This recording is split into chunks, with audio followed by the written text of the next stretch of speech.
Good evening. So I've been looking at the idea of Ireland and where it stands in the context of self-sufficiency, i.e. freedom, right? The ability to warm yourself, to feed yourself, to turn things on and off in your own home, right? The ability to shield yourself from the elements, right? And sustain yourself and nourish yourself enough to continue on day to day, right? The freedom to do those things. And in Ireland, we absolutely have not got that, right? So what I'm going to focus on here is raw energy, right? Or raw minerals, materials for energy, particularly oil and gas, right? Taboo words these days, right? But now, oil, obviously, or not obviously, we're told that it's obvious that it's a scarcity, right? Therefore, that's why it's worth so much money, right? Obviously, the more scarce something is, the more valuable it is. But that's if you buy into the idea that there's these lakes of oil pools and they take however thousands of millions of years to develop. Maybe oil is to the earth what blood is to humans, right? It just occurs. And if you cut deep enough, you'll get it, right? So maybe that's a reality instead of manufactured scarcity, right? And the constant warnings that we're going to run out, we'll run out. Because I would imagine oil is as renewable as these man-made windmills, okay? But we'll talk about a few things. And first of all, you don't normally equate Ireland with oil production or oil in general, right? At least in terms of Ireland having it as a natural resource. But apparently we do, okay? So I'll rattle off a few points here.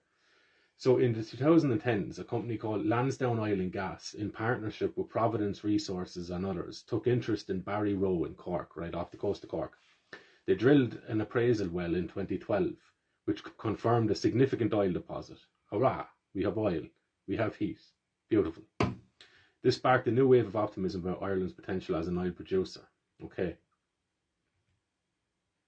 So in 2012 then, this is from Forbes, right? So not pie in the sky stuff. Well spoken about at the time. So Forbes cited Ireland as potentially being awash in oil, right? Black gold, as Trump calls it. And it says, quote, that an oil field off the achingly beautiful coast of West Cork may contain as much as 1.7 billion, with a B, barrels of oil, with 280 million barrels of that recoverable in the short term at a rate of 100,000 barrels a day. Big business, right? It continues on. Experts are convinced that the ocean floor around Ireland contains huge reservoirs of natural gas and oil, with total oil reserves potentially in the neighbourhood of 10 billion barrels of oil or gas. Right, now, we do the maths on that, and we'll be very liberal in our estimation, and we'll assume there is 10,000 or 10 billion barrels of oil there. So, at $60 a barrel, gross revenue for 10 billion barrels would be $600 billion, right? Now, the extraction rate and the extraction costs, are said to be $45 per barrel, which would lead out of that 600 billion to extraction costs, employees, all that sort of stuff, 450 billion. So that we'd be left with 150 billion from that, right? And that's not including, or that's to say nothing of the secondary benefits of drilling for oil, right? So jobs, the infrastructure development, the creation and the development and the manufacturing of tools, right? So boom, businesses would pop up, families would be on good money, right? There's big money in drilling for oil, and that's before you even get the stuff, right? So 600 billion gross revenue from the 10 billion barrels of oil. If we pay the 450 billion cost, and if we do that in-house, right, a lot of that money is staying and it's going to people. It's been wealth is being created and wealth is being earned by people in Ireland. But either way, we would then be left with $150 billion from our barrels of oil, right? And there's said to be a 25% corporate tax. government revenue from taxes would be about $37.5 billion, right? So even if the Irish government, which they're more likely to do, right? We don't know how to do any of this stuff. So we sell it off to someone, right? And we catch the crumbs from the table. But even if those crumbs were just the tax alone on it, right? That would be $37.5 billion or billion euros, whatever it ends up being. Right, so that's in the public coffers. How long it would have stayed there now is a different story, right? And if we'd ever hear about it or if we'd ever see it, more than likely not, given the current crop there, right? But in principle, that oil could be worth to us at least 37.5 billion. And maybe hundreds of billions, right? If it's all done in-house, wealth is generated throughout by different jobs, different manufacturing factories, right? All that sort of stuff. So we could all of a sudden be hundreds of millions of dollars richer than we are now. And our current debt is 200 and something billion, right? So that could be gotten rid of. If we wanted it, that could be gotten rid of. Bang, gone. IMF, all them stupid banks, go on away with yourselves. We're all right. We've our own wealth here. We can heat ourselves. We can manufacture things. All the synthetics, all clothes and all that stuff that are derivative of oil, right? Petroleum, all that kind of thing. Big businesses could spawn from that, not just the oil itself, okay? So we do underneath our feet have hundreds of billions of euros, pounds. It'd be great if it was punts, right? But we have it there under our feet. So why aren't we taking it? Another thing as well, actually, is Norway have done the same thing, right? So, but their government have taken a greater stake in ownership. I suppose they've kind of semi-nationalized the oil or the natural resources they have there. And apparently what they do, this is from Grok as well, so they set up a sovereign wealth fund. So an alternative would be to channel these earnings from the oil, right? The 37.5 billion that the government could be left with. And if they increase their shareholders, or if they increase their share in the production, the selling of the natural resources, that could grow and grow and grow, right? So they could end up with 50 billion, 100 billion. And they could put that in what's called a sovereign wealth fund, right? Just have it there. Have it there growing, developing. And then, so what Norway do, if managed like Norway's fund, it says Ireland could invest these revenues, potentially allowing for annual dividends to citizens or funding for public projects. We would no longer need people from the Arabian Peninsulas or whatever coming over here and building whatever. We do it ourselves, right? We don't need that anymore. We could do it ourselves. So you could have something there that is generating wealth yearly, and then there's dividends given out to each person, each Irish person, yearly, right? So just constant growth, constant wealth, right, being generated right under our feet. Wouldn't it be great? So why aren't we drilling for it? In 2015, Providence Resources, as the operator, announced plans for the further appraisal drilling to better understand the field's potential. The Barry Row field was estimated to hold around 346 million barrels of oil equivalent, with about 272 million barrels being recoverable. And that's before you start drilling, right? So as soon as you get that up and running, if you start taking this stuff from the earth, right, and you have all of the infrastructure there developed, built, sustained, and working, and the people there that are becoming expert in doing that very thing, you'd start looking for more, right? And we have an abundance of offshore fields that could be oil rich around our coast, right? Donegal down to Cork, right? All of that. That's ours to a large degree, right? We should be making use of it.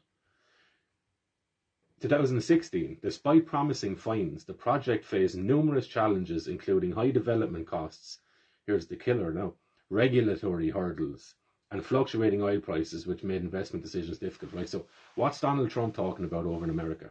Drill, baby, drill.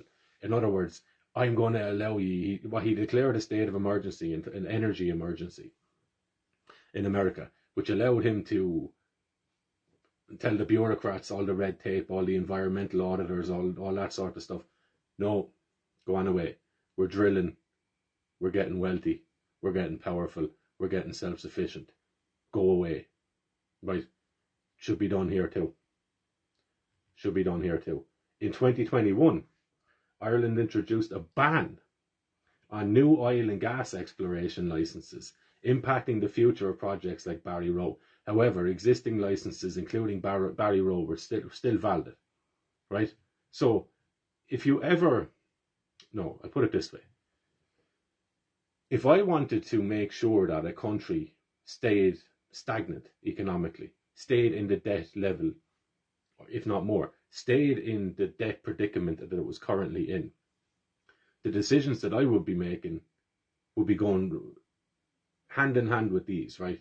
So if I found out that there's potentially hundreds of billions worth of oil and profit, wealth, right, under the feet of Irish people, and I didn't want the Irish people to benefit from that, what would I do? I would ban it. You can't ban oil, right? But you can ban the licenses that have been given for people that are exploring these fields and potentially leading to the idea or leading to the practice itself of drilling for these things, right, and extracting it from the earth. So Ireland goes along and bans these licenses, right, along with a number of other things. So 2023, a significant blow came when the Irish Minister for the Environment, Climate and Communications, Eamon Ryan, rejected Barry Rowe's Offshore Energies application for a lease undertaking, which was necessary to proceed with development. This decision was based on concerns over the field's commercial viability and, of course, environmental impacts assessments, right? If they don't want to give you something, they'll just cite these environmental impact assessments. Following this, Barry Rowe Offshore Energy entered liquidation due to the inability to secure funding without the lease.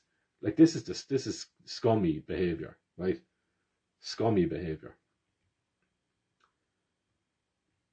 So, what are we left with then, right? So we've banned giving licenses for people to pull the oil that we own and have out of the ground. Would it benefit everybody, right? Maybe not everybody, obviously not everybody. Turf gone, coal gone, all you're left with is these clumps of coal dust, which are awful things. No open fires in new builds, right? Maybe you'll get away with a stove, right? And nuclear power. Could we potentially go nuclear? No. No, is the simple answer to that, right? Because in 1999, an Electricity Regulation Act was introduced, right? And essentially what this means is the generation of electricity from nuclear fission is explicitly banned under that act in Ireland. So that's a no. So what are we left with? At the same time that the oil was starting to be found, and prior to it as well, right? I don't think it's an immediate reaction to it, but it certainly sped up the process and the intensity with which an ulterior motive of energy was being promoted in Ireland, okay?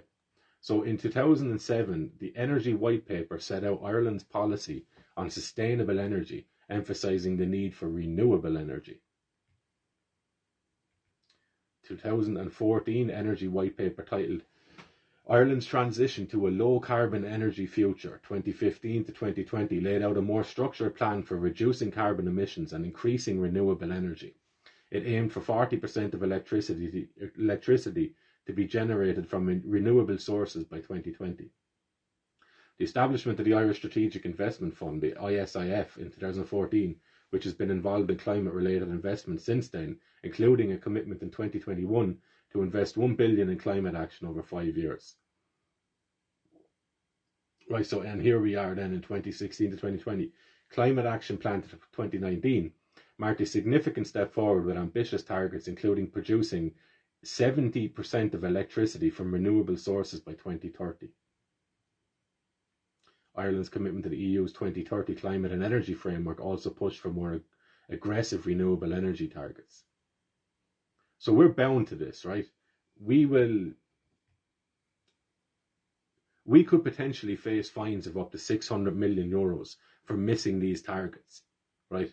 for having so many cubic tons in excess of carbon, in excess of what we're told we're allowed to have, right? This kind of nonsense. So we could be fined up to 600 million euros each year that we miss these targets, or each time we miss these targets. So what are we to do? We can't burn fossil fuels. We're not allowed to burn turf. We're not allowed to burn coal. We're not allowed to drill for oil or gas. We're not allowed to develop electricity or develop energy from nuclear sources, right? So what have we got left? Renewables, right? These wooden beads from Brazil that come in god awful amounts. So we fund the destruction of the Amazon rainforest in the hope of securing a future for our forests, right? So renewables.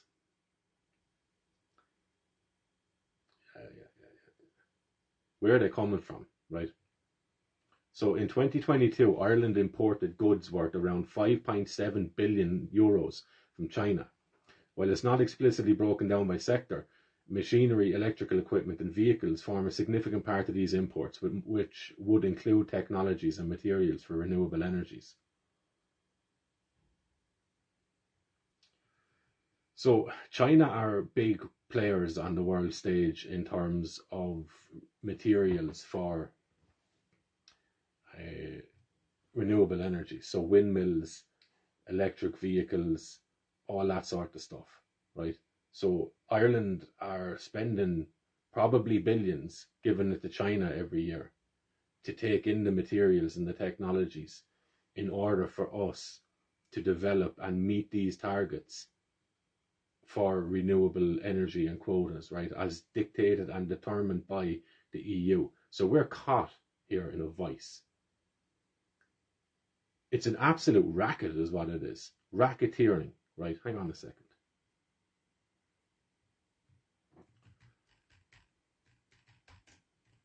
Absolute racketeering.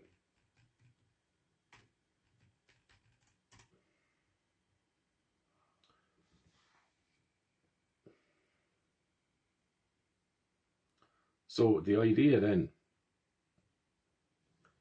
on the one hand, you have the EU, who are gone full steam ahead with the green agenda, right? Born out of Germany, right? Bleeds into and infects the rest of Europe. So they push their agendas. EU law supersedes national law, right? So whatever the EU say, Ireland pretty much has to go along with it. Any law that Ireland would create, if you can indeed create a law that is not in line with what the EU are going for, EU law supersedes national law, right? So their decision would trump our decision. No pun intended. So even if we wanted to get out of that and say, well, we're not paying that, go away with your renewables, we're going drilling for oil. We're not. We're after signing up for this thing, so we're legal obligations, right? We're bound to suffer the consequences of missing these targets and having to fork over 600 million euros, which comes from whose pockets? Yours, right? However, on the other side of that vice grips is China. So EU is after corralling us into this one specific area where we have to buy this one particular field of energy that we can use. Everything else is off the table. It is illegal, right? You can't no turf, no coal, no oil, no gas, no nuclear, none of that. Irish politicians made sure of that. You're not allowed to have any of these. You have to buy from over here, right? And what does that entail? That entails the EU bottlenecking us and punishing us with massive fines if we don't meet the targets for these renewable energies. And who is the big player in these renewable energies? China is. So we're forking over billions to China to meet these stupid targets. And all these things are going to break anyway, right? They're all nonsense. You're then going to have to pay for these windmills to be taken apart, exported. You have to bury these things, apparently, right? You have to bury these things. So you have to be shipped these off out of the country, again, at what cost? You have to do it, so you're going to be extorted on the cost. You're going to be rode on it, right? So we're doing all of that. We're being corralled. All our options are taken off the table except one. The one option that benefits the EU and the one option that benefits Russia and China, right? Because we're buying our oil and stuff from Russia. While we're saying how terrible Russia are for the war in Ukraine, we're still handing them tens of millions of euros, right? When we don't have to do any of those things. If we were running this country effectively, as it looks like Donald Trump is starting to do with America, we would tell these people, go away, get your little notepad and go back to your office and go home and find another job, right? Don't be coming out telling me that I can't because there's this certain blade of grass there and look at that grass, isn't it great? Can't disrupt the grass or the seaweed, right? No. Ireland should be becoming energy efficient, energy sufficient, self-sufficient and free, right? Clear off the debt. Get rid of this debt. And if you want to pay back this nonsense debt, then pay it back. Or you could just tell these people, no, we're not playing that game. You're not getting any of it. What are you going to do about it? Right? And if you're self-sufficient, you don't have to worry about what the threats will be. Because if you're generating all you need to survive and maintain yourself, to build upon, right, no one can threaten you. When you're totally enmeshed in all of these little interactions of having to buy from China these renewable materials and stuff, when you essentially being forced into buying these things, you're totally dependent on them, right? You're totally dependent on them.